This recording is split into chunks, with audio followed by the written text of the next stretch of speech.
This is the Our Practice Makes Perfect podcast. And, clients sometimes say to me, why don't you talk about, good things that your firm does, accomplishments and victories.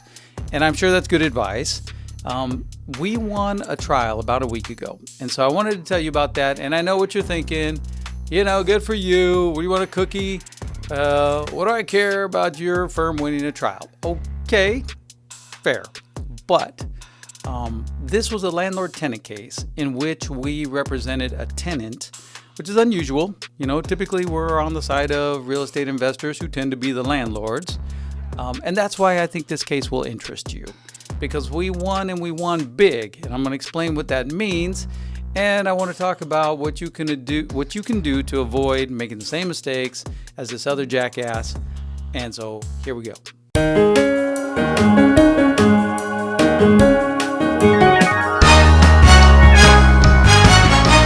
Part one. Now, going back to what I was originally saying, we by and large represent real estate investors, so we tend to be on the side of the landlords. How is it that we find ourselves on the side of a tenant in this occasion? Well, it was a seemingly simple case in which the tenant had moved out. Now, in her case, she did some extra stuff that made her seem like a good person, right? Like she cleaned up the place, gave plenty of notice, went through the inspection, and then she even painted the unit at her own cost. So, here's what happened. She didn't get her deposit back, okay? And 30 days went by. I'm going to tell you in part two, I'm going to tell you about how the statute works a little bit, but basically the landlord missed the deadline to tell her that he was going to apply part of the deposit towards damages.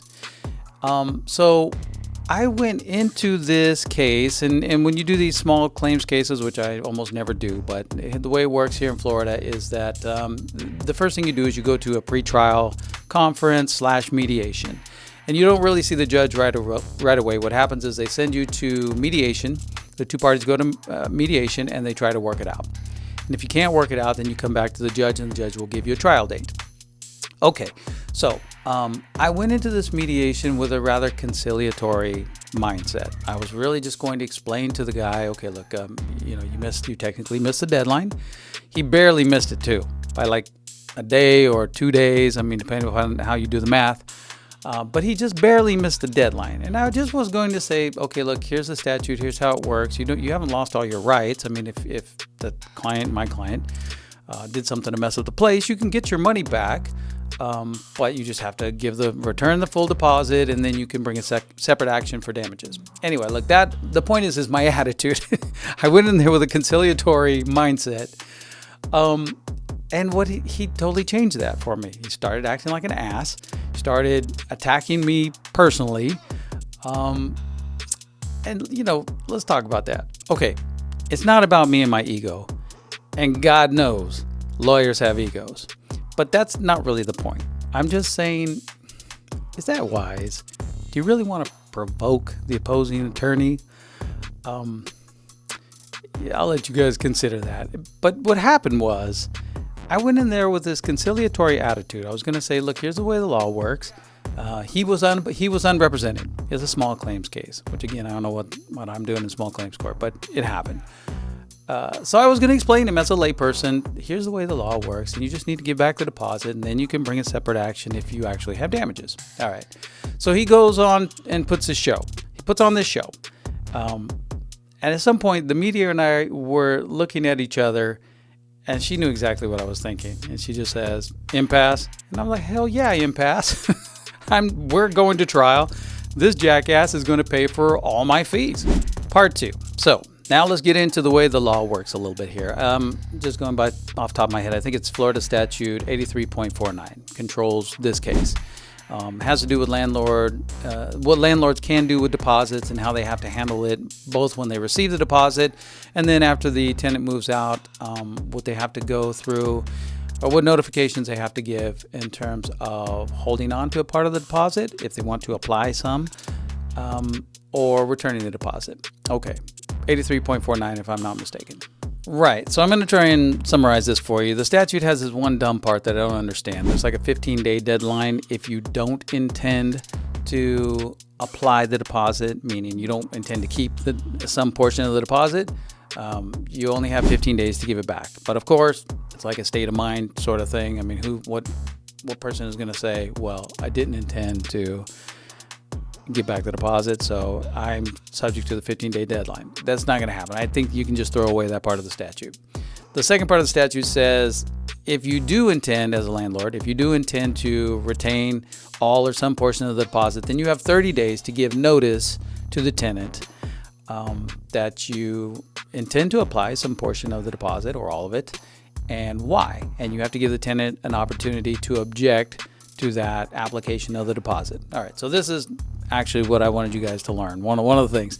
I guess lesson number one is, do you really want to provoke the opposing counsel? You want to go in there and put on a show and just piss off the other side? That's sort of lesson number one. Lesson number two is be aware of the statute and how it works. So if you as a landlord, and I'm a landlord, I'm essentially on your side. That's why I went in there with this attitude, because I know how tenants can be. But look, if you're going to keep some or all of the deposit, then be very well aware of this 30-day deadline. I think you can forget about the 15-day deadline. Pay attention to the 30-day deadline. You got to get that notice out there saying, I intend to keep some or all of your deposit. Maybe go a little bit into the reasons, although, even that part I'm not sure you want to get into too much detail. But at least let them know. And then they have 15 days. The tenant has 15 days then to object to the application of the deposit, and in which case you have to go through a dispute resolution process. All right, so here we go with this landlord, and I was going to explain all this, but then he puts on his big show, and so all bets were off. And why do I say, the mediator and I looked at each other and I said, forget it. Let's just go to trial. This guy's going to pay for my fees. Well, because that's one of the key aspects of this particular statute.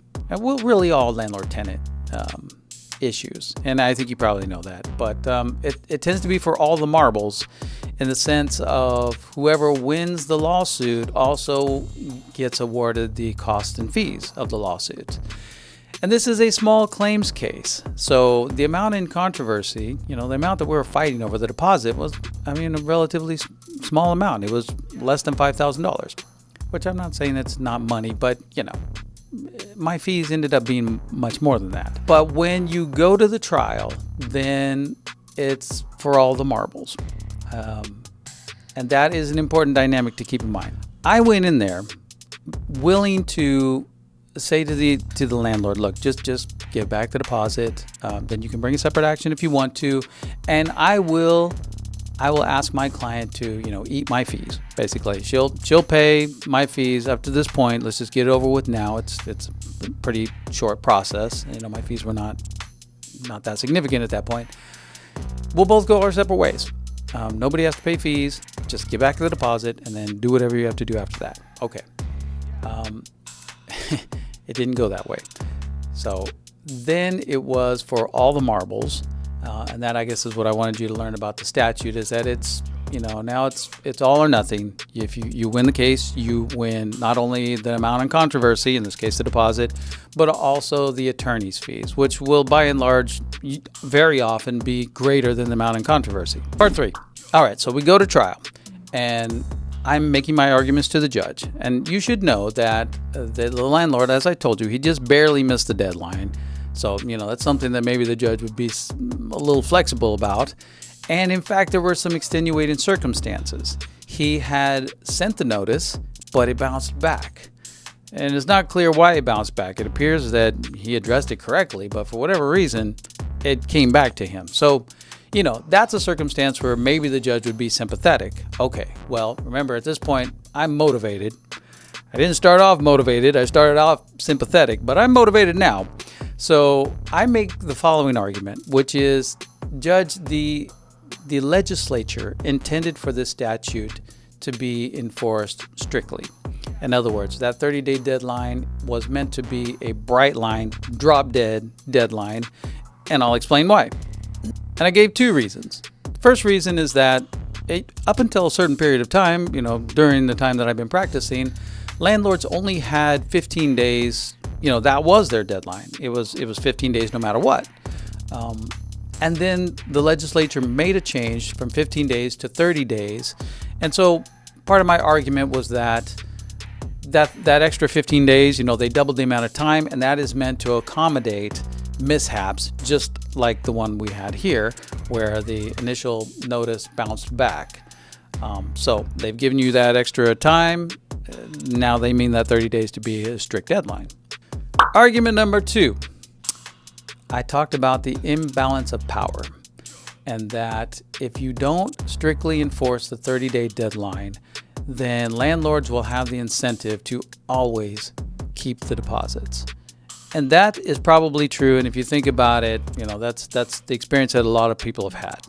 I did the same little speech with a judge. Let's be real here for a minute. So we know that these deposits tend to be a relatively low amount. We know that by and large, landlords are going to have more money and be more sophisticated than their tenants. So what incentives then does that create? It creates the incentive for a landlord to just always keep the deposit, knowing that, one, the tenants are not going to be excited about taking on their landlords just because they know that the landlords probably have deeper pockets. 2, the amount in controversy is so low that it's not probably worth the fight and the time off from work, let alone hiring an attorney. So, and I made the same point to the judge. I said, look, let's be real here for a minute. 1, landlords generally have more money than their tenants. And so these tenants are unexcited about the idea of having to take on their landlord, who could probably deep pocket them. 2, the amount in controversy, these deposits tend to be a relatively low amount. So is it really worth filing a lawsuit? There's a filing fee for that, and let alone hiring an attorney. Probably, maybe it would be worth it on some occasions, especially if it's like a commercial tenancy or something and it's a large deposit. Well, certainly would be worth the cost of the filing fee in that case. But very often, the tenant's probably not going to want to take the time off from work, let alone the cost of hiring an attorney, nor pay the filing fee. So, that's another incentive for the landlord to just keep the deposit, because more often than not, you're going to get away with it. And then 3, let's talk about the expenses. The tenant has to go pay first, last, and security deposit on a new place most of the time. And then they have to, again, miss work. They have to then look at the cost of the filing fee and hiring an attorney, which, that puts a good strain on a lot of tenants to try and deal with that kind of an expense without the benefit of their deposit in hand. So that's my argument to the judge. I'm saying, Judge, there's a terrible imbalance here. It creates the incentive for landlords to just always keep the deposit because they know that a certain percentage of the time, at least, they're going to get away with it, whether they should keep it or not, because look at all these factors. Well, the judge bought it, and she decided to strictly enforce that 30-day deadline. So we won the case, and winning, as I explained earlier, now means not only does our client get the deposit back, but the landlord is going to have to pay all of our fees. Now, let's talk about that a little bit as well. I was previously saying that landlords have the benefit of deeper pockets by and large. Okay, so that's good, except for when you have a judgment against you. Now that's less good because you're collectible. If you want to go back and watch some of my videos on asset protection, that might be relevant at this point. But let me just tell you how this story ends. So we immediately certify that judgment. We record it with the county, we certify it with the state, and this landlord owns multiple properties. Some of them on the island, in fact. Nice properties. So what's going to happen? The judgment converts into a lien, essentially. So if the landlord ever wants to sell any of those properties, our lien is going to pop up, and he's not going to be able to sell without satisfying the lien. And I'm going to add one more tidbit. We almost have a blank check because we know that this judgment is going to be collectible. And now, the smartest thing that the landlord can do is immediately pay the judgment, immediately give back the deposit, and then we'll go have a hearing on the amount of my fees. and he should stop the bleeding and just pay it. But I know, based on my experience at mediation, that this personality type is going to put up a struggle. I don't want to seem gleeful, but he does deserve it. And I guess my point to you guys is, listen, if you're collectible,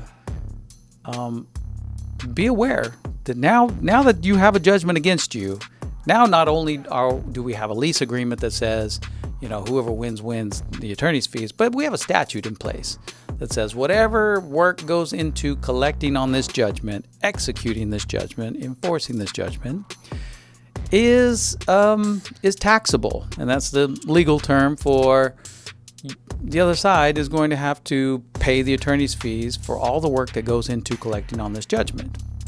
So that's what I mean when I say we basically have a blank check. I expect this guy is going to give us a hard time. I want him to give us a hard time. So, be aware. So, think about the absurdity of this situation here a little bit. It's a stupid case. I mean, it's a small claims case, which I almost never do. I have been in small claims. In 15 years, I've been in that courthouse. I don't know, 3 or 4 times, maybe. They're not the kind of cases that I would normally handle. So think about the absurdity of this. There was a few $1,000s on the line in terms of the deposit. What is this ultimately going to end up costing this landlord? Who knows, but a lot more than that, I'm sure. And he knows that he owns property on Palm Beach Island. These are expensive properties. I'm going to collect on those judgments. May have to wait a while, but I'm eventually going to collect on those judgments. And in the meanwhile, now I'm incentivized. Now I have this perverse incentive to, depose this guy, propound all kinds of discovery, put liens on anything and everything. It's absurd. So that's why you care about our trial victory. There are lessons to be learned here.